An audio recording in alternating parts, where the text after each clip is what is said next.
The final countdown. Good evening. It's Tuesday, March 4th, 2025. This is the City of Franklin Common Council. Madam Clerk, would you please take the roll? Mayor Nelson, Here.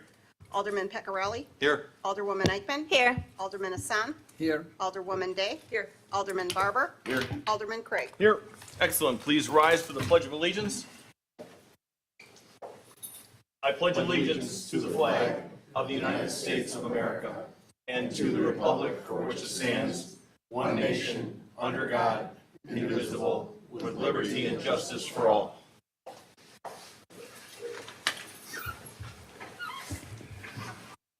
So we are going to move forward now with citizen comment period. Anybody wishing to speak about anything pertinent, come to the podium. I'm not going to read the notice. Going once. Oh, almost, Fred. Almost. Now it'll be a 2-hour meeting now with me speaking for an hour and 45 minutes. Can you give a little test and make sure it works there, Mr. Former Mayor? What, it doesn't work. No, I think it's working, sir. working. Is it? Or are you doing that on purpose? You turned it off on purpose. You're Anyways, good, sir, I'm and here, welcome. as you can tell by the red shirt, as a representative of Volition Franklin. You'll hear more about it in a minute, but Volition Franklin won a national award 2 years ago, won the state of Wisconsin as the best group of this nature, the whole state of Wisconsin. I should address Fred Clements, 9399 South Cobblestone Way in Franklin. And all I want to say is it's a great group, great people. We've had great directors over the years. A couple of them are here now, and I really appreciate. I wish more citizens in Franklin knew that we have an organization that won a state award and a national award for the best group of that type. I don't think a lot of people know that, but that's really something to be very, very proud of. The state award, Mike Barber's been a member for years too. It's a national award as well. And all I can say is Ben Franklin himself would have been very, very proud of Volition. And I know because I worked with Ben Franklin several years, so I hope to speak for him. So thank you, Mr. Mayor and all. Thank you, Mayor Clements. Anyone else wishing to speak? Going once, twice. Closed citizen comment period. Moving to B2, a proclamation and recognition of Mr. Jonathan L. Webster. I'll be heading over here to read it with my spectacles on. Mr. Webster, if you want to join me. Your city attorney did an exceptional job.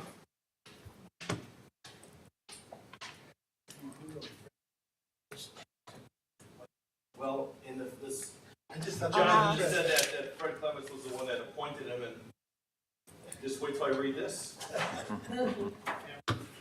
All right. A proclamation, recognition, and gratitude of Jonathan L. Webster for his over 30 years of public service as a member of the City of Franklin Board of Public Works.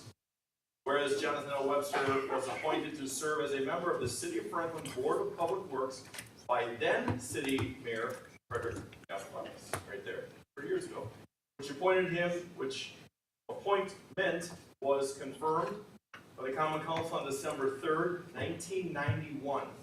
And Jonathan has substantially served through the years, including serving as the board's chairman from 2013 through 2023, after which he voluntarily stepped down to allow for and provide for assistance to a new chairman as a transition period benefit.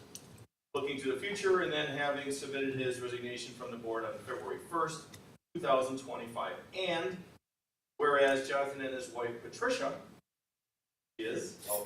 have been Franklin residents for over 3 decades, and they raised their family here with their sons Nathaniel and Zachary having been graduates of Franklin High School. And whereas for many years Jonathan's service on the Board of Public Works was among the fastest growing municipalities in Wisconsin, which we are, which new and expanding developments consistently required ongoing efforts to be provided by and engagement with the Board of Public Works. And whereas in his working life outside of the public service for the City of Franklin, Jonathan worked for Komatsu Mining Corp., serving as a principal engineer providing analysis and simulation work products. And whereas, while not working at his employment or public service duties, Jonathan engaged in off-duty activities which many would also view as working efforts, and duties being a high school football games referee for approximately 25 years.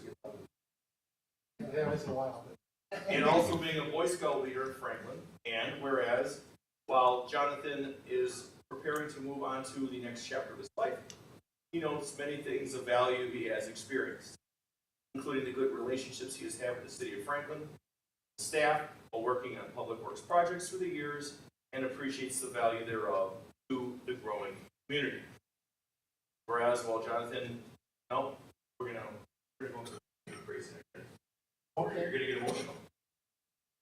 Now, therefore, it will be proclaimed that I, John R. Nelson, Mayor of the City of Franklin, Wisconsin, on behalf of all the citizens of Franklin, hereby provide the recognition of and express our gratitude for the years of public service and benefits therefrom to our public health, safety, and welfare received from and upon the work of Jonathan L. Webster. Benefits shall exist for years and years to come. That is very, very true and accurate. You've had your hand on a lot of things since 1991, and thank you. Good luck and Godspeed, Jonathan. Presented this City of Franklin Common Council this 4th day of March, 2025. Thank you.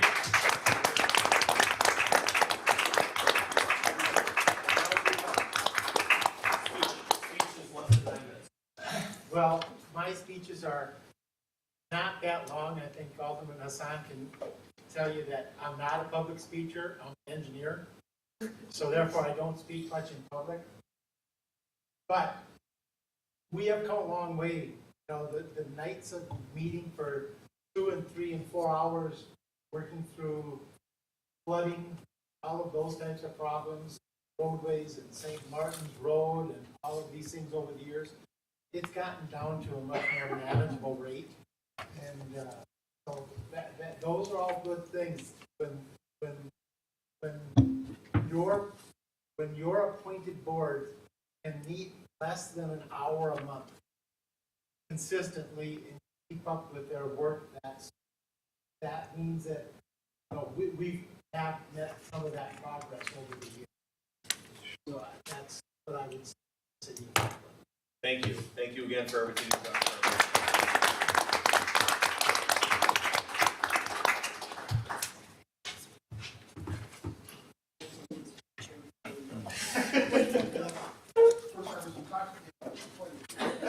Right? You might go.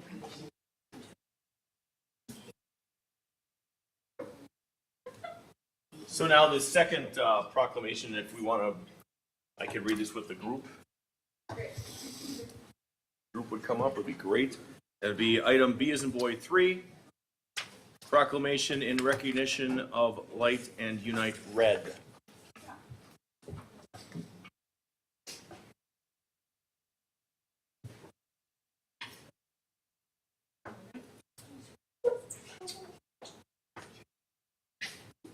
Why don't we, you know what? Didn't last year we do this up here where it was like more this way? Let's We do did that. 2 pictures and we did one with all of us. Where's the engineer when we need him? Right? He can show us where to swing.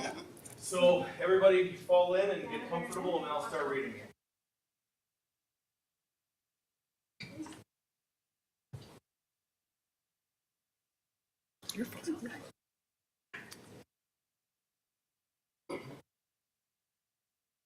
Okay, again, good.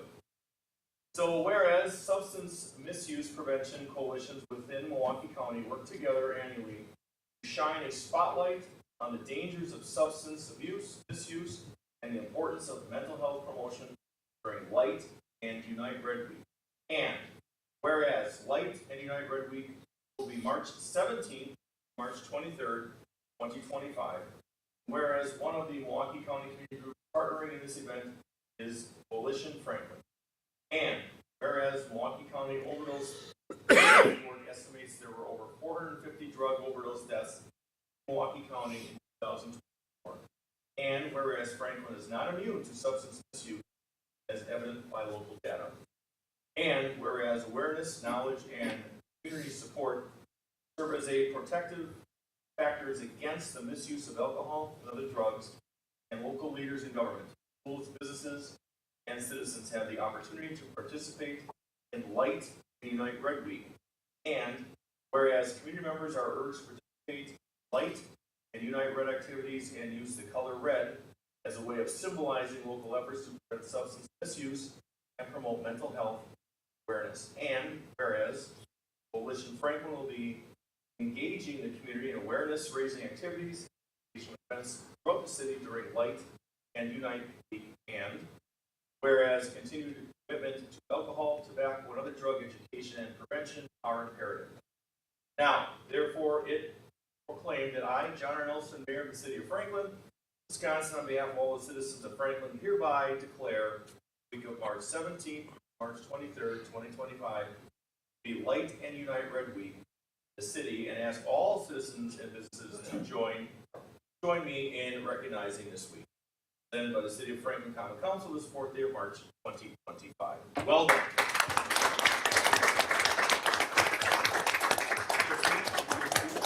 No speech, but thank you. We would love a photo with you if able. Council, you're welcome to join us. Have to stand.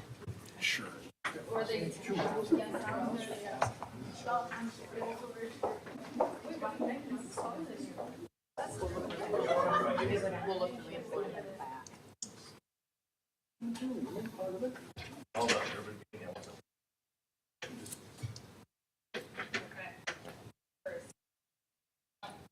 I'll speak to your left.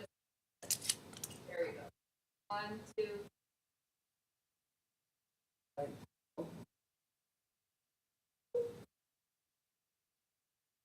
Well done, everybody.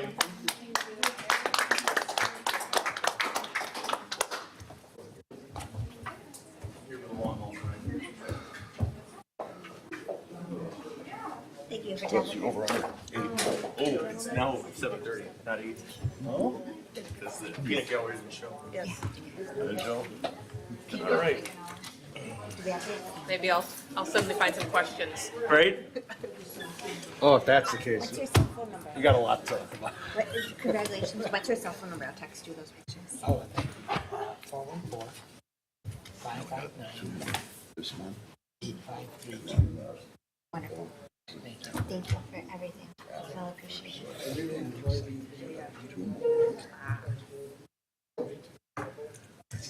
Yes, thank you, Mr. Webster, again.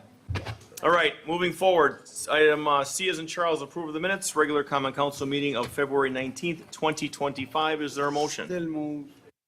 We've got a first, is there a second? I'll second. First and a second, any further discussion? Seeing none, all those in favor? Aye. Any opposed, ayes have it, motion carries. D as in David, there are no hearings. E, organizational and mayoral appointments. We do not need, I don't think, to take these separate. So we'll take them both at the same time unless somebody wants separate action. I will move to approve both mayoral appointments. Okay, I'm going to read them first into the record, and then we'll have a first. We've got a first. Do we have a second at this right now? So we've got a first and a second. Let me read them in, then we'll do a roll call. E1, Kaylee Ireland, 6821 South Juliana Drive, Alderman D3. Personnel Committee, 3-year unexpired term expiring April 30th of 2027. Number 2, Ernest James Tim. Mr. Tim is here. Good evening and welcome. 7605 South North Cape Road, Alderman D6, Board of Public Works, 3-year unexpired term expiring April 30th of 2026. So we've got a first and a second. Any discussion on this? Seeing none, roll call, please. Alderman Peccarelli. Aye. Alderwoman Eichman. Aye. Alderman Hassan. Aye. Alderwoman Day. Aye. Alderman Barber. Aye. Alderman Craig. Aye. 6 ayes, no noes, motion carries. And congratulations and thank you, Mr. Tim. So it's a third, did you know it's a 30-year commitment or not? It's a 30-year commitment, yeah, so. G1, moving forward. A resolution authorizing the approval to accept an in-kind donation valued at $15,000 in a grant agreement awarded by Not Today to the Franklin Police Department for the purchase and training of an electronics storage detection, ESD K9. Chief, would you like to come to the, and maybe Captain Ireland as well? Yes. If somebody could pass down one of those mics, please. I know there's a motion on the ready, but I'm sure there may be some questions. So are there questions from anybody on the council? I just have one question. Okay, Alderwoman Day. Thank you. Just a quick question for the organization not today. I'm assuming they are aware that this K-9 would be a shared resource with other police departments, and they don't have any issues with that happening? Correct. Okay, and the other municipalities or departments don't have to be a part of this agreement at all? They'll do whatever, work out whatever behind the scenes with Franklin PD? Okay, That's thank you. correct. Mr. City Attorney, then Madam Director of Finance.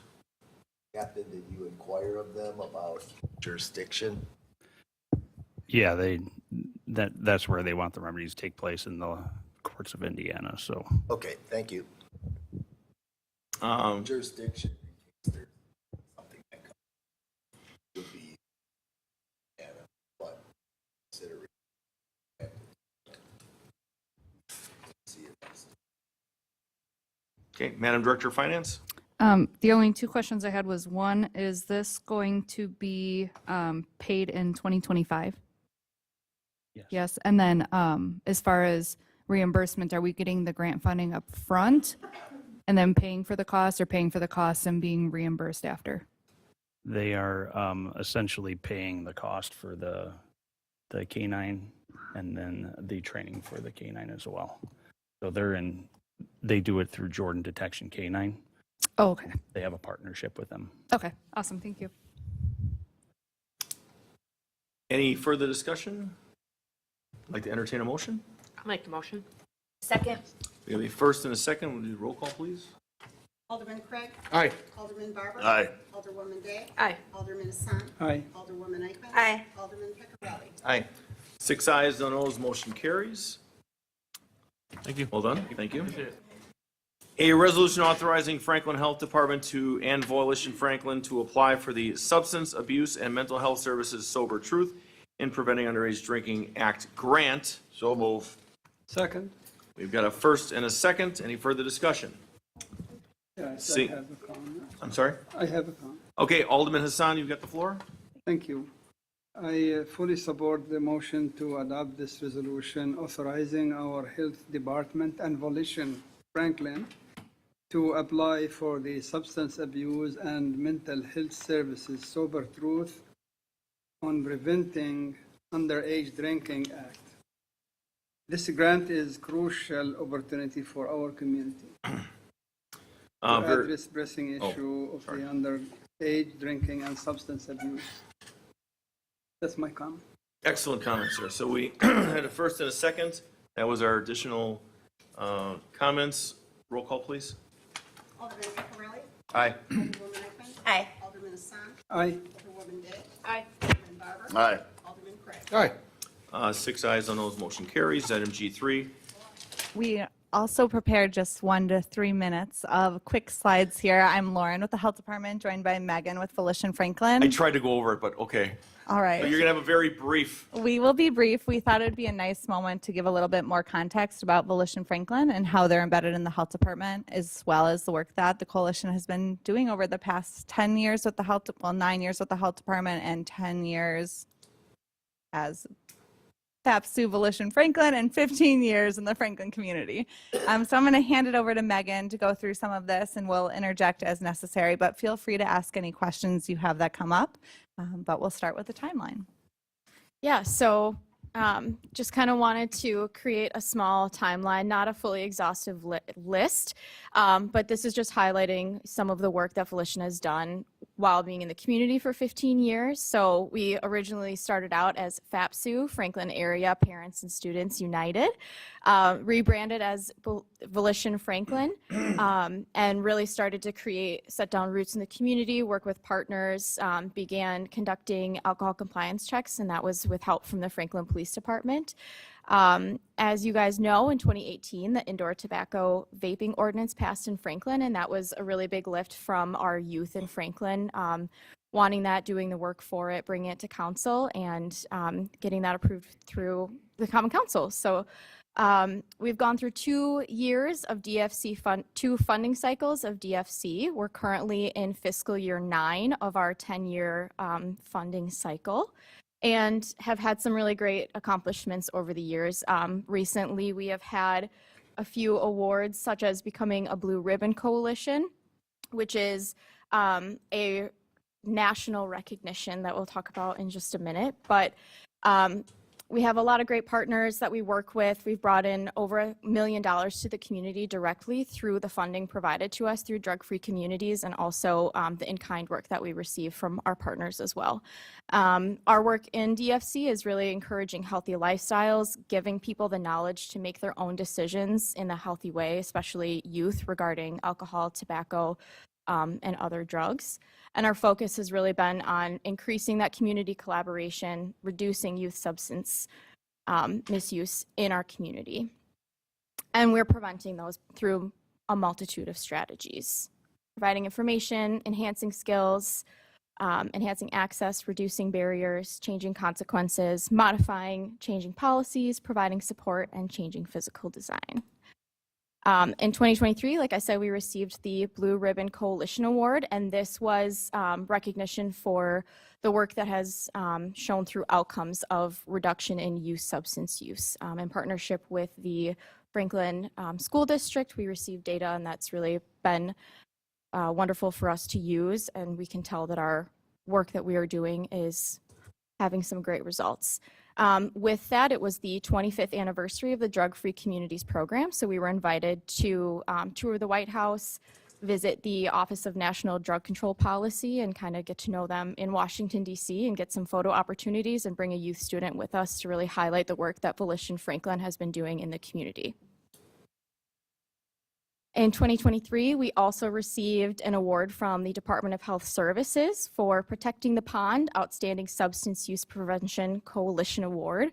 And this was really recognizing the work that Volition Franklin has done through our initiatives in the community for helping youth specifically make healthy decisions. Along with that, we had a youth student.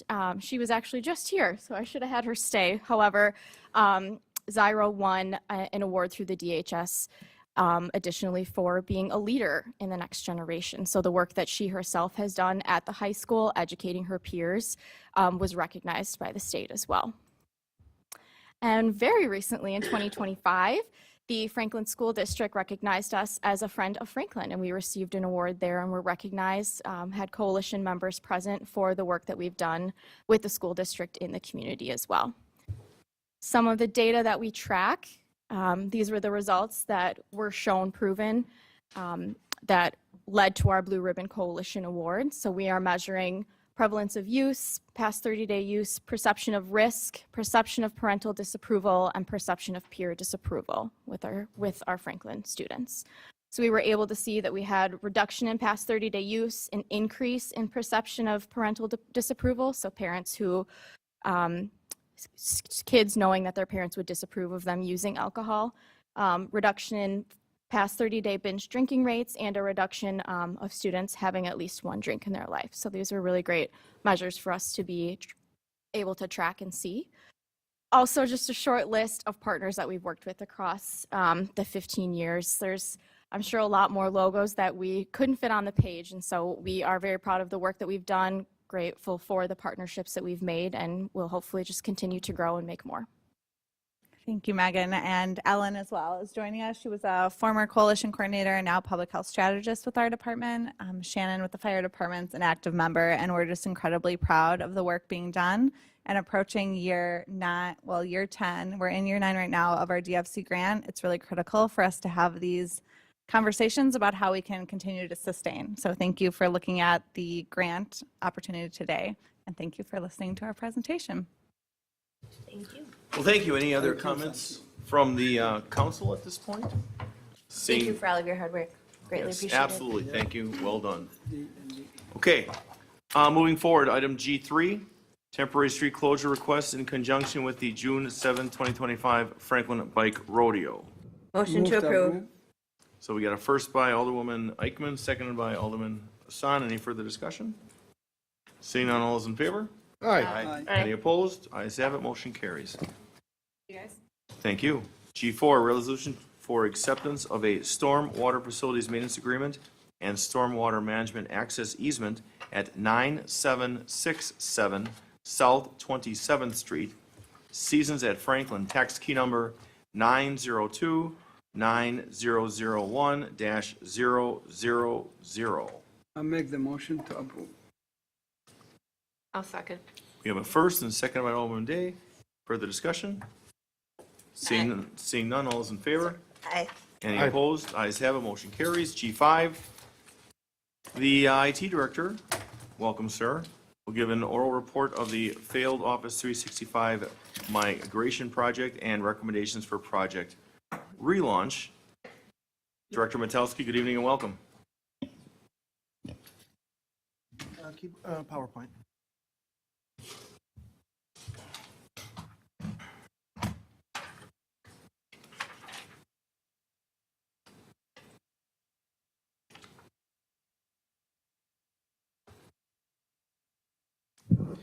Good evening. It's a little unusual that someone would actually turn around and take a major capital project and actually put a halt on it. Normally, what we've seen in government, that projects continue to go on and on and on, even though they may not be as successful as we want them to be. And in this case, going through many years of project management and experience, I realized that this project was on the wrong course. And quite potentially, we had architecture problems and potentially also the wrong vendor involved with it. And it was not a good mix at that point in time in order to prevent spending additional time and capital on something that potentially could not be done by that particular consulting department company. I decided to turn around and terminate the project and complete the agreement with the consulting company. However, we still have our main Microsoft support agreement that is in place right now until November of 2025. Why do projects normally fail? I mean, this comes right from Project Management Core right now. The one that probably is what we are seeing is undefined goals and objectives, even though the statement of work was actually done. They did not turn around and do enough pre-planning on what our environment would look like, and that turned around and made implementation extremely difficult. You can have poor resource planning and allocation, lack of communication across the organization and stakeholder management, unclear responsibilities, no risk management implemented, poorly defined project scope, inaccurate cost and time estimates, lack of flexibility and adaptability, untimely progress tracking and project management, and lack of monitoring and controlling. The main reasons why this project was canceled is I formally terminated it on February 10th, 2025. There was a failure to identify potential issues prior to launching the project. Eide Bailly did not perform a pre-migration cloud and infrastructure analysis on it. Otherwise, some significant issues would have come to light. There are significant architectural questions that have to be addressed, and this requires a feasibility study before we turn around and move forward. The vendor failed to get two-factor authentication functional, which is a requirement for using cloud services. It is also a requirement by our cyber insurance provider as well. Eide Bailly also demonstrated that they had a lack of internal technical experience in spite of what the salespeople were turning around and telling us. The company was heavily reliant on outsourced Microsoft support, who did not come to the table either. They did a good amount of passing the potato around and not answering the problems. And Eide Bailly management, after we gave our termination notice, made no attempt whatsoever of trying to turn around and right the situation and try to mobilize resources. So this tells me that Eide Bailly is probably not a company that we want to be doing business with now or in the future. And they actually have some serious questions on their capabilities of running IT projects. When we look at the project triangle, which is cost, time, and scope, $129,692 was allocated for this. There's the allocations, $101,700 for licenses, $17,400 for consulting. Let's let the record reflect Alderman Barber left at 7 p.m. And then $10,592 for 2FA hardware tokens. Our cost run to date was $33,266 out of the $129,000. We spent $24,525 for licensing and $8,741 for consulting. It should be noted that Eide Bailly did enable all 250 licenses with the Microsoft annual support in November. Instead of just doing 5 or 10, they did all 250, which means we now have a bill rate on a monthly basis of $8,175,000 until we can actually get this project up and running. And getting out of that agreement would be extremely difficult. So it makes sense to try to pre-launch this project under the same premises of sticking with Microsoft. When we look at for the phase 1 of the project, which was establishing the cloud and then turning around and getting authentication and 2FA up and running, they estimated it was going to be 30 days to turn around and complete this. We spent 3.5 months on it. We had September 18th as a project kickoff, and then they spent almost an entire month doing nothing before they started actually building and configuring the tenant. So they spent from basically October 16th to November 14th building the G3 tenant and getting basically it up and running and getting permission from the state to onboard us on a G3 tenant, which is a government-only tenant. And then from November 24th to December 27th, they spent an entire month trying to get AD synchronization working and trying to work within our domain architecture. And then they spent also from December 28th all the way till the 5th of February on trying to resolve additional AD synchronization problems and then troubleshooting with 2FA, which they never were able to turn around and get fully up and running. At least with the scope on the Project Triangle, we didn't have any issues with it. When I turn around and look at what we should do in moving forward with this, and before we turn around and relaunch the project and start it with another consulting company, there were some take-homes that the Technology Commission gave us. One was to identify and document the exact business goals for the project, because we did fast-track this project, and what were the driving factors. And we have 6 of them up there. One is to create the Microsoft Azure platform, which we'll create for Office 365, but also future server migrations to the Azure cloud. This is both with strategy by cyber insurance and also our IT technology strategy. 2FA is integrated into the identity and access for the Azure platform. It's required by cyber insurance. Director, let it record reflect it's 7:03 p.m. and Mr. Barber's return. Thank you. Another major goal is the Office 365 suite and licensing is now deployed to all desktop, which will then replace Office 2019. This is part of our IT security strategy. We take the Fortinet VPN and we can configure it so it also is able to use 2FA tokens. This is a requirement by both cyber insurance and our IT security strategy. ProPhoenix, RMS, and CAD are also identity and access secured with two-factor authentication. This is required by CJIS. And email must migrate to Exchange Online with mobility access, and our local Exchange server is turned down. They gave us originally 90 days to go ahead and do this. We had an extension with the renewal of our cyber insurance policy for another 90 days. We probably are not going to meet that, so they may turn around and take issue with us turning around and not having 2FA or Exchange in the cloud at this point.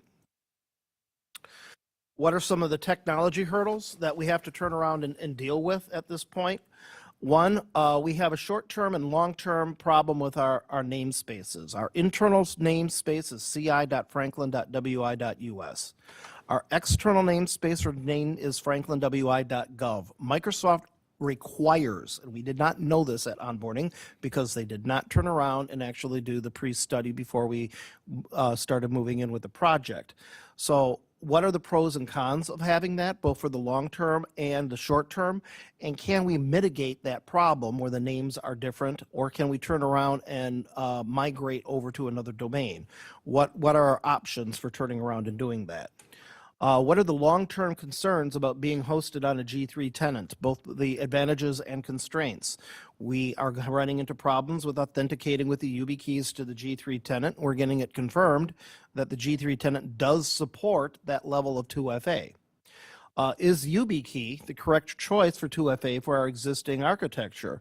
So we need to do a strength, weaknesses, opportunities, and threat analysis, or pros and cons, look at other two-factor authentication methods, and then also take a look at potential identity, access, and management, IAM, providers that may be out there. And last but not least, our Exchange 2010, we're getting a lot of conflicting information from various vendors right now. We were promised that there was a direct migration. I've been told by other people there isn't. I've been also told that you can do it with a third-party tool. So what is the best way to turn around and migrate Exchange 2010 to the cloud, since we can't trust the analysis done by Eide Bailey? So at our onset with this, with the Technology Commission, we are going to turn around and do a feasibility study before relaunching the project. When we do relaunch the project, there's a good chance that we will also have to turn around and change the identity access method, the 2FA method, or we even bring in a solution provider. That may require additional capital. If necessary, we may have to take some IT projects that were allocated for the 2025 budget and then move those projects into 2026 and maybe use that money as we get more data and the proposals out there. We may have to reallocate some of the existing funding for the IT projects in order to make it available so we can do this project and do it right. Thank you, Director. Comments from the Thank council? you. This is an information only. Alderwoman. Mr. Peccarelli. I just wanted to ask, on the contract with Bailey, was it a time and materials contract or a fixed bid? What was the structure? Time and materials. Time and So it materials. was billing per hour for it with an estimated about $17,000 for phase one of the project for it. And we only spent about $8,000 off of the billing rates. So if you work off the other way, they spent about 50% of the time that they were expecting to do in the 30 days, and they did it in 3.5 months, so. Correct. Okay. All right. But there was a lot of idle time and a lot of time given to Microsoft support. We had a lot of discussion at the Technology Commission, obviously, so. I bet, and thanks for your insight. So if there's Alderman Craig, give some scenarios. Just one quick one regarding iBailey. Is this going to then put them on like a blacklist for us of, you know what, let's not entertain them in the future, and we will put our time and efforts into? That would be a decision to the council. Okay. We don't have those type of lists out there, but we do note that if there is a vendor that fails or continues to not deliver the full contract as expected, when we have other proposals in the future, that definitely is brought to the table when we start evaluating those proposals. Yeah, I would hope so, because if they're going to waste our time and your time especially, and our resources, that. They also are primarily an accounting and auditing firm that Eide Bailey has onboarding of cloud services and technology projects, but it's not their main focus. Okay. Thank you. But to answer your question, they would jeopardize their preferred vendor status. That's the term we use. In that they could jeopardize that. So, see no other comments. Just a motion to receive and place on file. I'll make the motion, receive and place on file. I'll second. Second by Alderman Peccarelli. All those in favor? Aye. All right, thank you. Motion carries. Thank you, Director. Request council approval of an HVAC repairs at Franklin City Hall. Madam Director of Administration.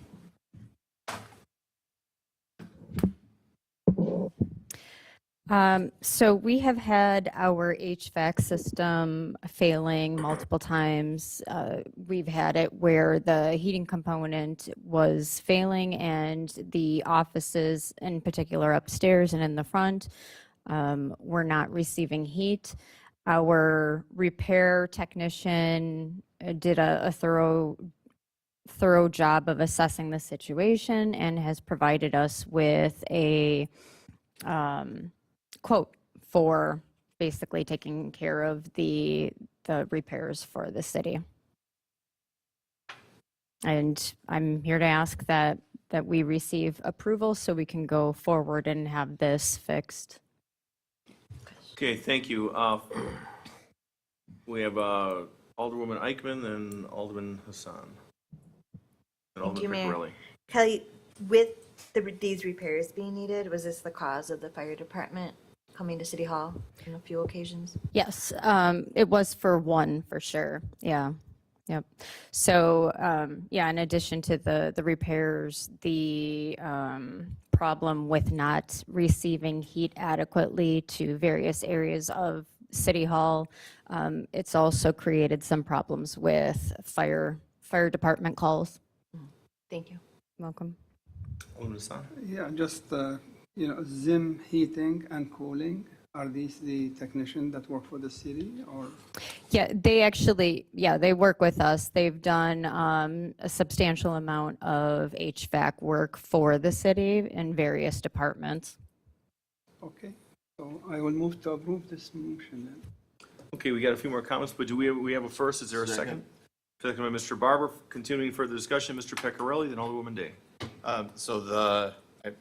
As I understand it, we're replacing some of the equipment in the HVAC.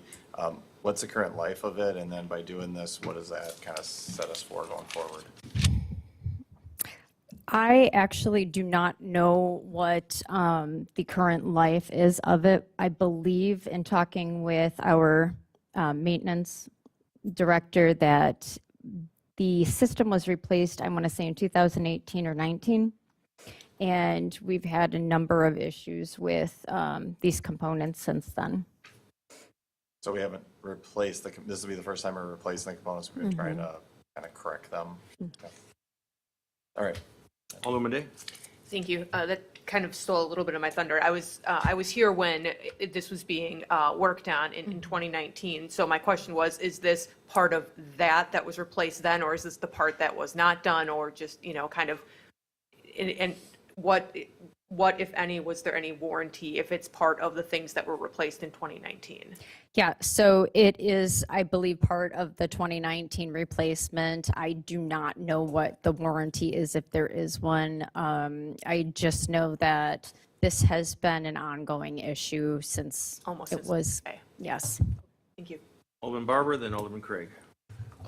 Is this something that Johnson Controls is involved with, anything in monitoring this, or is this something outside of that because it's pre-existing, or? Yeah, this is something outside of the contract with Johnson Controls. This wasn't one of the items that they were going to work with us on. I believe that because of the age of the equipment, it didn't seem like it would require any scoping in terms of the project. The project that we have. I assume it's a safety issue as well somehow? Mm-hmm. How does that play in? I mean, How does it play in? Yeah, I mean, it's a failed system. Some danger being presented that's imminent, or? Yeah, I mean, my understanding is it filled a couple of offices with smoke and set off the fire alarms, and the fire department was here for quite some time. I can elaborate. Mhm. So it was a day that I was meeting with the Boy Scouts regarding the Eagle Scout project out here. And we came here to meet at 1 o'clock, and it was a multi-jurisdictional response. Everything was shut down, and that particular instance was in the old administrator's office back in there, how we have these independent heating and cooling modules. One of them failed, and that was putting out this like green hazy smell. They weren't sure and it was what was on fire, what was going on here, so they had to clear the whole building. That's in relation to that one. And then there was another one after that. Mhm. So that's, I guess, Alderman, you could say it would be a safety issue because we were lucky enough to have those experiences when there was nobody here. So we didn't have to evacuate, but absolutely it could be something. Yeah, and then in addition to after the first time, that second time that the mayor had alluded to, we had people basically bringing in space heaters and that sort of thing just to stay warm because it was extremely cold. And that's why there was a bump in the electric bill. Not anymore. $9. So, you still got the floor, sir. Alderman Craig. Alderman Barber took a lot of my questions right there. My last one then is, this is only for heating that was the issue. Was there, when the assessment was done about the equipment, was also air conditioning looked at so that way everything gets addressed at once, or is that, we'll see that in July, maybe, hopefully? No, I believe that was resolved last year. because we did have some coolant issues. I'm not exactly sure at this stage where that stands. Hopefully, we don't have any, but I'm certain that we had resolved it last year, or rather last summer. And this, it's just a problematic system, and the opinions that I've heard. Sure. I'll make the motion to authorize. Oh, This is already made. But before we've got the first and second, Madam Director of Finance, where's the money coming from? Where is the money coming from? Well, there is $27,000 in the building maintenance budget. Unfortunately, this is not a capitalized project, so it will come out of operating budget. I actually just spoke with the Director of Administration prior to this meeting to state that over almost $18,000 does take up a big chunk of the maintenance budget. However, it is important to note that since 2014, only 1 year has that specific budget stayed under budget. It's always gone over budget every year because it's obvious that we have aging infrastructure and we've continued to Band-Aid equipment in order to keep us going. So all I can say is right now it's only March and hopefully we don't go over budget, but it is an anticipated expenditure that probably will go over budget. We'll have to have some future discussion because, like I said, it's been significantly over budget for the last 10 years. So Thank you. you're welcome. So we had a first and a second. Could you roll call on this, please? Curley, Aye. Alderwoman Eichman. Aye. Alderman Hassan. Aye. Alderwoman Day. Aye. Alderman Barber. Aye. Alderman Craig. all right. 6 ayes on those, motion carries. G7, October, November 2024 monthly financial reports. This would be Madam Director of Finance, you've got the floor. Okay, so I know a few of you have already heard my spiel from the Finance Committee meeting. This did go to the Finance Committee meeting on February 25th, and I'll be happy to go through the memo with you. Just note that the memo is reflecting only the November financials. So the most recent ones that I have provided are what is explained in the detail. If you have any questions, obviously at the end, let me know. So the cash and investments summary, all in all, we're sitting with roughly $52.9 million in governmental funds. That doesn't include the enterprise funds or our tax fund. We have seen a decrease in investment income due to the percentage of the market that's gone down to roughly 4.5% compared to the over 5% we've seen pretty much since 2023. Landfill siting revenues, we are seeing an increase in those over the last year or so. Through November, we're almost 20% over the anticipated budget. We're over $3 million through November, and our anticipated budget was $2.5 million. Can I stop you right there? Yeah. So just to reiterate for anybody that's listening at home, or the two people that are out here in the audience, that's a big deal. The fact that we hit that 3 million mark was never, ever intended or planned on back when this, and I'll put the counselor on surprise note here. When did that ordinance, if you recall, go through, or whatever semantically you want to state it, that we had that expansion from the dump and got the extra tipping fees? Was that like 15 years ago? 2009. So 2009. So just feeling that we are very, very fortunate to have that every year. We'd be in big trouble when it's gone. Yes, and I know I've mentioned in the past that speaking with Waste Management, that they're looking at potentially to 2050 or later as to when that might be full. So, yeah. Anyways, Talk garbage. Thank you. You're welcome. So again, yeah, the annual run rate right now is looking at being over 3 million for the end of the year. That chart kind of shows the trend, how we've conservatively increased the budget, but as you can see, it's a very faint line on this one, but the actual amount for all of 2024 has exceeded the budget every month. And just to also note that that does cover all capital funds, and we have a ordinance in place that allows us to only put up to 20% of landfill siting revenue in the general fund, and we've averaged about 17% over the last 10 years of landfill siting that goes towards the general fund. So if you're looking at that, over 80% is what funds most of our capital projects to date, other than borrowing. The general fund is sitting with roughly $30 million in revenue. Overall, all of our revenue has been collected, except for the cable and TV franchise fee that comes in December. All of our state aid has been accounted for through November. General transportation aid has run over budget. We've seen an increase in fines and forfeitures through the municipal court. All in all, we've seen a surplus in all of our revenue areas, minus licensing and permits. We haven't fully hit 100% budget yet, but we have seen a slight decline in those revenue sources. Our year-to-date expenditures were at $26.9 million. Through November, we underspent $1.2 million.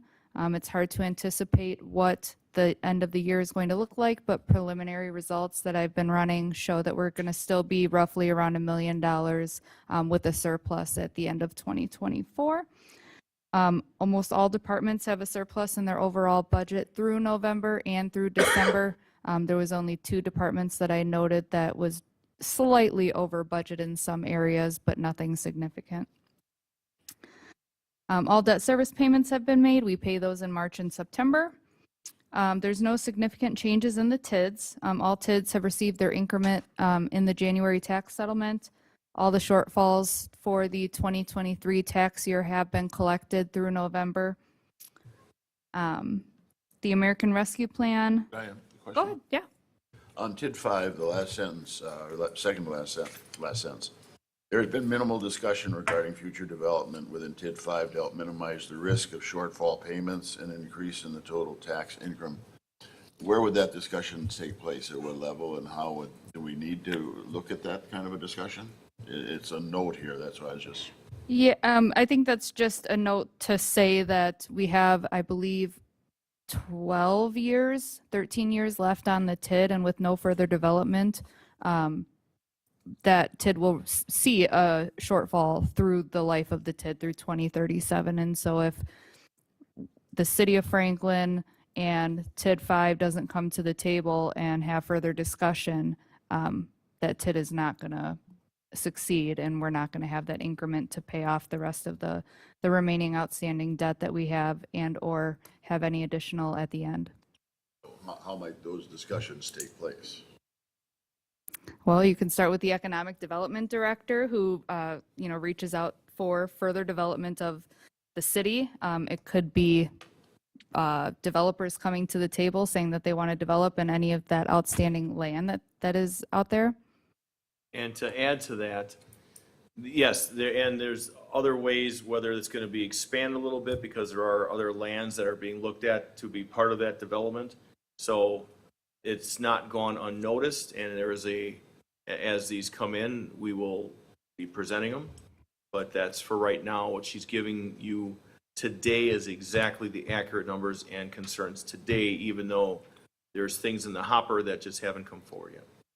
And I can say that, unfortunately, that same sentence you could probably put in TID 6 and TID 8 as well. These project plans come forward when the TIDs are created with anticipated projects and a timeline. And with that timeline brings a cash flow analysis to really let us know if those TIDs are going to perform, if they are what's in the city's best interest. And unfortunately, TID 5, TID 6, and TID 8 have all had significant delays in development, which do bring concern as to if the TIDs are going to perform and generate the increment that was projected at the original project plan. Plus, we had COVID. Plus, you could just enumerate how many things have played a part in this. But yeah, we need development in order to make these perform. I just want to raise that. I mean, I understand that it could be applied, but that should be a concern that we all have going forward with all of these reports. So yes. Thank you very much. Yep, you're welcome. Thank you. The solid waste fund, tippage resources, that's slightly over budget, and everything through November is basically at budget with the solid waste fund. It's hard to note because we book them a month after and then recuperate at the year end. So the revenue and expenditures that you see for the solid waste fund are only actually through October, even though it's a November financial statement. The capital outlay fund, all resources have been allocated, and all the projects except 3 projects have been started and or completed. The 3 I just noted that have not been started and may anticipate moving forward into 2025 is the fire fitness grant that the fire department applied for and was not awarded with the grant that allowed them to install fitness equipment, and the grant would provide, I believe, 90% funding, and the city was to match 10%. That was not awarded, so they didn't do that project. However, the fire chief has asked that we move it into 2025 because they anticipate getting the award in 2025. The Ken Wendell roofing project has not been completed and or started in 24. And then there was some funding for park development that was not done either. So those funds, again, you'll see probably moving forward that they will be asked to be carried forward into 2025. All of the vehicle equipment in the equipment replacement fund has been ordered and or is here and delivered. The street improvement fund, that is essentially complete. The director of public works talked to me today that they are almost done. There was one hiccup that he is going to be reaching out to the vendor on potentially finishing in 2025, but otherwise it seems like it's complete. And then the capital improvement fund, all of those projects, again, either complete or in the works, and have played a part in the funding, and you'll see that there's about $4 million that have been spent so far in that fund. The only project that was not started was the St. Martin of Tours Trail, which, again, I don't see any future movement on that at this time. Well, the 116th Street Trail. Yeah, those are 2 separate things, but yes, the 116th Street Trail is moving forward. That was just bid and awarded. The development fund, that is typically all of the impact fees that come in and how we use those to reimburse ourselves for either debt service payments that have been allocated and paid for through the municipal buildings that we built, and then also reimbursing ourselves for park impact fees. The utility development fund, that's water and sewer projects, special assessments. There has not been recent activity in that fund. However, we can note that that may be a future funding source for some of these water and sewer projects that have been coming forward. The self-insurance fund, that one is running pretty even. We had a significant increase in claims costs back in 2023. However, we've seen those decline over 2024. And then the retiree health fund is kind of just an in and out, and it's still maintaining a high fund balance with over $1 million in gain so far in 2024. So unless you guys have any questions, the Finance Committee recommended approval. Any further discussion? Seeing none, is there a motion to receive and place on file? I'll make the motion. Second. Mr. Pecorelli, seconded by Mr. Craig. All those in favor? Aye. Any opposed? Ayes have it, motion carries. Well done, Director. Thank you. I've got the next 3. Yep. 2025 sanitary sewer user fee review and establishment. So this is done on an annual basis. I work with MMSD to provide further information to the council and the Finance Committee regarding sanitary sewer fees and how we are going to pass those through to our users. I will note that the Finance Committee did recommend approval with the further information from MMSD on why we received such a significant increase in the connection charge that we pass on to the users. So I'll touch on that in a second. But overall, we're looking at a roughly 7% increase on the quarterly annual billing charges. The total annual charge is, 7%. It would go from $299.03 on an annual basis for the average user to $319.92. The Franklin charge is essentially taking the total operational expenses plus capital expenses and dividing it by what we charge or what we are charged from MMSD, and that's how we get an annual local rate. And that may fluctuate every year. We meet with the city engineer to kind of discuss what projects are going on and how we can pass those rates on to the users without having such a significant impact. And due to the decrease in sewer projects and operational expenses this year, we were able to decrease the Franklin charge by 2.19%. That is passed on to the users. However, again, the volumetric charge, connection charge, and hazardous waste charge that is a direct charge from MMSD is the one that has increased. I did note in here that, again, the Finance Committee recommended approval contingent on further discussion from MMSD. And so I did note there, I'll just touch on it briefly. The numbers 1 through 5 on the second page is a direct email from MMSD on why the connection fee and connection charge increased so much. So just to say that they take basically any surplus or deficit from the prior year and calculate that into a rate, and that's what they pass on to the next year and on to the users. So the infiltration and inflow costs increased, and then the 2024 rates was lower than what it should have been. This caused a credit from the 2022 budget.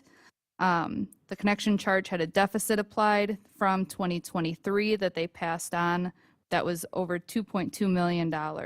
So all in all, the email from them that I provided basically stated that they'll know more when they close their 2024 books, which they have not done yet, and expect that the 2026 fee should trend down and hopefully see a decrease. But due to some of those credits and deficit and surplus over their budget, that's why the connection charge was so high. So again, this is a direct connection from MMSD. That's not a Franklin charge.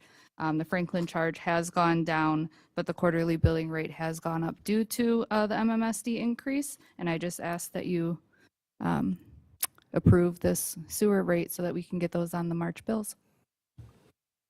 Okay, further discussion? There is a motion. Somebody want to make the motion? I can make the motion. Second. First and seconded by Alderman Barber. Further discussion, Mr. Craig? We had a lot of discussion when the tax bills went out about the percentages and where every dollar goes to. And I think this is something that needs to, as the director pointed out, is that this is not going to City Hall. This is going to MMSD and the sewer services that they provide. And that is not something that we have direct control of, as evidenced by all of the notations regarding why the changes of the cost are concerned. So when looking at your property tax bill, this is just another part of the component that make up the entirety of the tax bill as a whole. I know it's not great, but it is, it's, I don't know if people would rather have, septic systems on their properties instead, so. But this is what the cost is for. And I can just note that, yes, that it's a two-part component here. So it's the city of Franklin and what it takes for us to run our operations, and then also the MMSD portion. So again, we pass on the MMSD portion through to the user, and then it also, or they also see the Franklin charge based on what our overall operational and capital budget is. So the more that we are in line with our budget, maintaining, low costs of labor, services, everything, then those fees are able to be passed on to the user at a lower or higher rate. So. Thank you.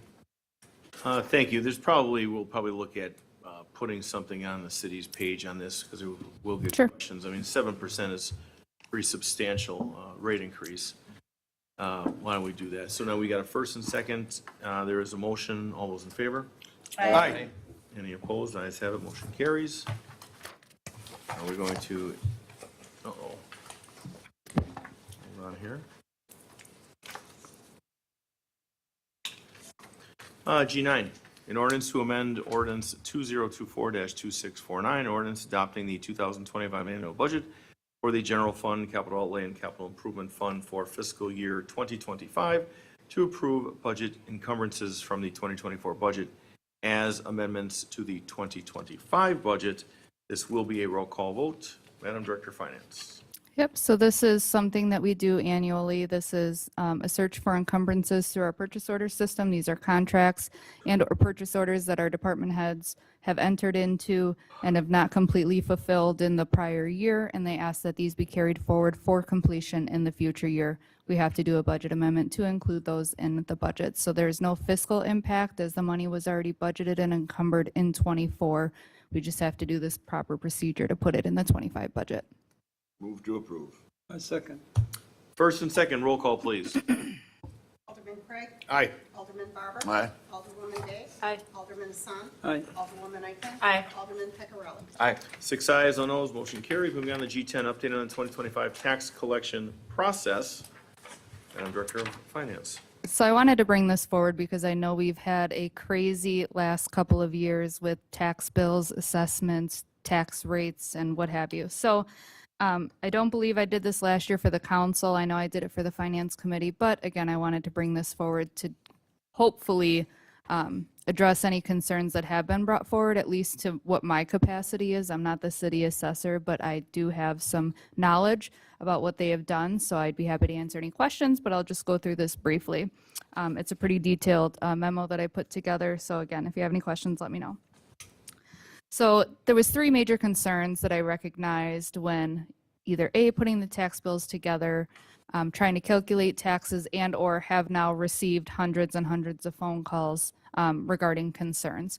So the one major concern that has been brought forward is the obvious high assessments. So the city assessor had come in late. There was challenges there. I know a lot of those challenges have been brought up and communicated not only to the council, but to the public. And so I wanted to address those concerns by just saying we've managed to make the assessments as fair and equitable as possible as a city. I know that there were some challenges with prior assessments not being either accurate or complete. And so our city assessor this 2024 year had a really big challenge on trying to make sure that city residents understood what they were coming here to do and understand what they had to look forward to on their 2024 tax bill. With that, we had the Board of Review. Although we had it late, it didn't leave much room for us as a city to make many adjustments, which is why you saw those 43 refunds come forward in the February meeting. As the city assessor started to work on 2025 assessments, there were obvious changes that just were not able to be captured given the timeline in 2024, and I presume we're probably going to have some more here coming. So overall, the city assessment procedure, as I noted, was a significant challenge. The other challenge was importing assessment data. So the data that they were given may have not been accurate or fulfilling for what they needed to do. And unfortunately, when the imports were done from the assessor giving me the assessment data, me importing it into our tax software, there was a hiccup in the owner information. So I'm not sure if any of you have had any phone calls from residents. I know we have had a ton, just saying that they have always, one person has always been listed first on the tax bill, and so presumably property owners believe that that means that they are the sole owner and that the co-owner is the second person listed on the tax bill. And so this year, unfortunately, with the way that Accurate's data came over to Forward Appraisal, everything was flip-flopped. And we didn't recognize that till property tax bills were already created. So there has been a large number of residents calling the assessor's office, treasury, and finance, just stating that one person has always been listed first. They should be, listed second or vice versa. And unfortunately, going through 13,000 plus parcels and verifying it with the Register of Deeds to determine who's actually the owner and the co-owner and how it's supposed to be listed in our system was just something that didn't seem feasible for myself and or the city assessor to do. So we just determined that we would just take those complaints as they came. The city assessor would then contact the Register of Deeds and verify who's the current owner, who's the co-owner, how that's supposed to fall, and then they would inform me of what the correct name, situation was, and then I would have to change it. So unfortunately, you may hear some complaints about that if you haven't already, but just to say that it was an honest error in the importing of multiple different systems from the assessment data to the tax software. So I just wanted to state that. The other main issue that we had was high taxes, a lot of complaints about high taxes. So to just make reference, I know that it wasn't really put out there to the public, acknowledging the way that the referendums were going to be in 2024. I think that the school districts did an incredible job of coming here and providing all the information. The referendums passed. However, many residents were not aware that the referendums were actually going to be on their 2024 tax bill. So wherever the breakdown was there was a lot of complaints on that, which significantly increased the Franklin School District tax rate. We actually saw a decrease in the Oak Creek School District tax rate, but overall, Whitnall and Franklin saw an increase in their taxes due to the referendums. Well, overall, but but the Franklin School District significantly was due to the referendums put on the tax bill. The other complaint was on the Franklin School District tax bills that the ending referendum year said 2025 for both years, and I just wanted to state that unfortunately that is information that comes to me directly from the school district and the certified levy that they give me, so I can't change those dates. So even though I know and we know that those dates are not correct, there was nothing I could do from a standpoint of putting it on the tax bill other than providing the information that I'm given. So there was some complaints about that, and then just really trying to determine if they're not going to have a referendum on their tax bill next year and how that played out. So I hope to get that corrected for the next year's tax bills. On that, Madam Director, so the tax bill, as you look at it in the lower left corner, has those, because I met with many, many people on this and talked to people in the hallway as they're paying their taxes. And so that lower left corner, so there's two referendums. When does the first lower referendum end? Didn't mean to put you on the spot. I'm sorry. To be honest, I don't have an exact answer for that. I want to say it was initially supposed to end in 2034 or 2037, but if there's anybody else that has any other information on when it potentially might end. And that's what we're going to have it make it crystal clear that is proper this year, because it was very confusing to citizens. So the middle school referendum will be ending on X date, and the other high school / elementary schools will end on X date, because that was one of the biggest questions, concerns. When exactly does this stuff end? And wow, I didn't know it started this year. Yeah, so again, that was a big deal. A huge concern for many residents, as they didn't realize that those new past referendums were going to be on this tax bill. And unfortunately, I tried to make it very known that it was all preliminary information. So they had to come up with an exact amount as to how much they were going to levy for those referendums. Unfortunately, those school districts had not at that time gone out to bond yet. So they didn't know what the exact rate was going to be, their interest rate, how much they were going to need. So it was a preliminary number on your tax bill, and it will be corrected now that they have started to go out to bond. But again, for the Franklin School District, don't have those exact dates, other than I can say I believe all three school districts are a 20-year bond, which you can look at the new ones being 20 years. But that middle school one, I don't have an exact date on that one. Thank you. So. And I just want to touch on one other thing quick. The third major concern that we had, and many complaints that we had, was the lottery credit.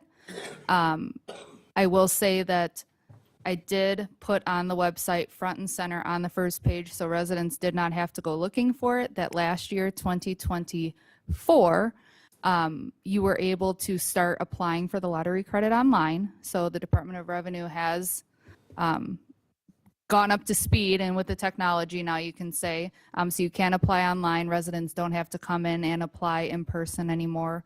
The deadlines are still the same. You have to apply by January 31st. You can file all the way through October 1st to get it put on for the next tax year, though. They do have that late filing deadline if you qualify.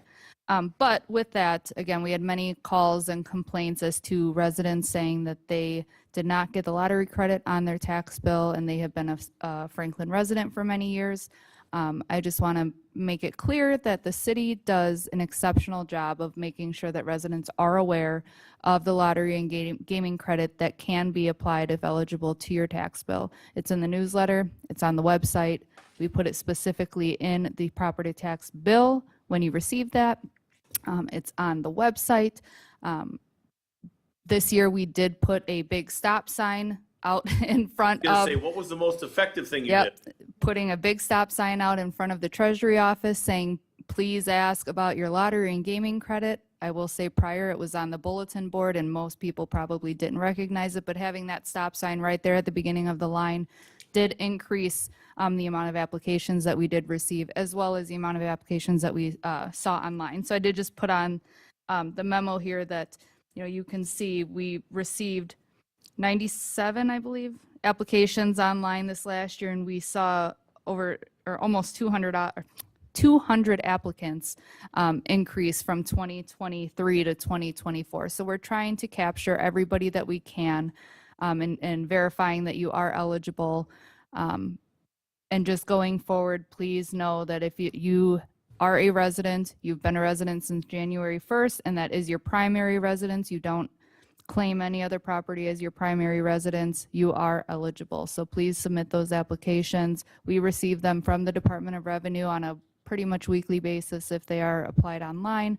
Otherwise, again, we do get them as people are in person, and as Treasury receives tax bills from residents coming in to pay their bills, they do ask if they see that you don't have it on your bill, they will ask if you are eligible and ask you to fill it out there. But I did just want to note that we did have a significant amount of refunds issued for lottery credits not being applied due to either residents not having it on their bill from previous years and or the timing of residents applying for it online, us getting the information, and the resident has already came in and paid their bill. So out of the 503 refunds that we've received, 132 were for lottery credit refunds, which is kind of significant. So trying to figure out a way to mitigate that is something that we're going to do moving forward. So those, all in all, it was a very successful year. I will say that my Treasury Department has said this has gone pretty smooth. We've transitioned to the county portal now and not on GCS anymore. We offer online payments and just trying to make sure that we're capturing everybody with their lottery credits. And yeah, so if you guys have any questions. Question, Alderwoman Day? I have a comment and then a question. I didn't say this on last week, but thank you for this. I think this is the most comprehensive overview of this that I've seen. And I appreciate it as a resident and as a council member having all this in front of me. Can we slap this on letterhead and put it on the website so that people can, because I think there's a lot of information in here that, all 5 people that watch these back, will hear, but the majority of residents that still have questions, this is a great resource for them. So if we could somehow slap it on letterhead and then put it on the website, that would be great. Yeah, and then just to make note that, sorry, go ahead. No, she took my thunder, Oh. like saying that. Well done. I don't know if you noticed, but even in like the financial memo, from the average resident reading our financial statements, it's garbage, not garbage, gargled to them, right? So they don't understand the financial statements as well as actually putting the numbers in there, what grants we received, just really trying to make it as detailed as possible for anybody reading it, not just, the 6 of you. But same with this too. A lot of residents think that the lottery credit is the same amount every year, or why is it not the same amount every year? So putting that information out here, just trying to make it as knowledge friendly and easy, or readily, whatever the word is, but just so that the average person can understand, because if you're not in this position or in your position, it's really hard to understand. So Wasn't the lottery part of it is scratch offs, pull tabs? I mean, That's it's what it is. Everything, because I know in downtown St. Martin's, they make a lot of tax money from that. well, tell them to keep making more money, because then your lottery credit will go up every year. Crazy over those things. Anyway, thank you. Any further discussion on this? Motion to receive it. Motion to receive and placement file. Okay, you get it. Okay, good. It's the first, and we have a second, Mr. Pecorelli. All those in favor? Aye. Any opposed? Ayes have it. Motion carries. Again, well done. We're gonna go into this one real quick, and then we'll just keep, I'll be reading a lot here in G11. Excessive 2024 tax assessment claim submitted by Todd Barron, president of Barron Corporate Tax Solutions, on behalf of Dazawami Hospitality LLC on January 3rd, 2025, for the property bearing tax key number 902-9965-010. The Common Council may enter into closed session pursuant to Wisconsin State Statute 19.85, Sub 1, Sub E, Edward, to deliberate the public business process and terms with regard to the Dazawami Hospitality LLC claim, and Wisconsin State Statute 1985, Sub 1, Sub G, to confer with legal counsel, where the Common Council is rendering advice concerning strategy to be adopted by the body with respect to the subject claim and litigation in which it is likely to become involved, and to enter open session at the same place thereafter to act on such matters discussed therein as it deems appropriate. Now we'll go into a motion. This will be roll call. A motion to enter closed.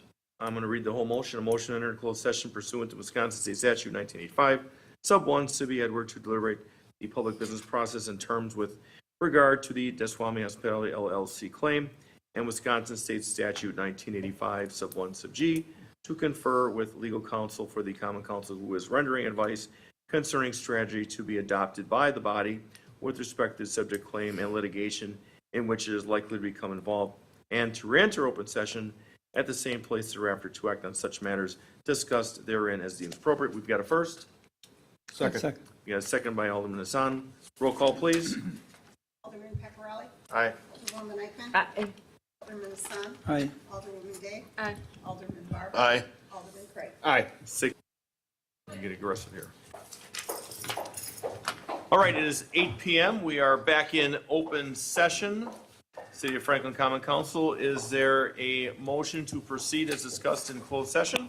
So moved. Second. First and second, all those in favor? Aye. Any opposed? Ayes have it, motion carries. Moving into H as in Henry licenses. Who's taking this? Alderman Craig, you've got the floor. Thank you, sir. We had 4 operators that were all made a recommendation to approve for the council, and a temporary entertainment and amusement for the bike rodeo that we also had discussed earlier. We also recommended that for approval as well. Second. All approved, seconded by Alderwoman Eichman. Let's do a roll call on this. We're going so smoothly. Alderman Craig? Aye. Alderman Barber? Aye. Alderwoman Day? Aye. Alderman Hassan? Aye. Alderwoman Eichman? Aye. Alderman Pecorelli? Aye. 6 ayes, no noes, motion carries. Moving on to I as in Ida. 3 points. City vouchers with an ending date of February 27, 2025 in the amount of $5,856,631.42.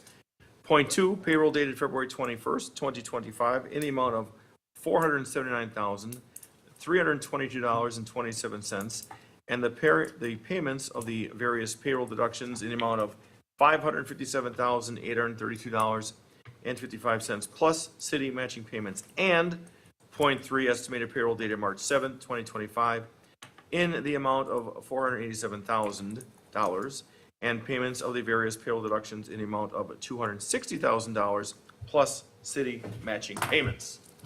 So moved. Second. First and second, roll call, please. Alderman Pecorelli? Aye. Alderwoman Eichman? Aye. Alderman Hassan? Aye. Alderwoman Day? Aye. Alderman Barber? Aye. Alderman Craig? Aye. 6 ayes, no noes, motion carries. Is there a motion to adjourn? I'll make the motion. We've got Mr. Hassan, seconded by Mr. Craig. All those in favor? Aye. Any opposed? Ayes have it. Motion carries. We are adjourned at 8:02 p.m.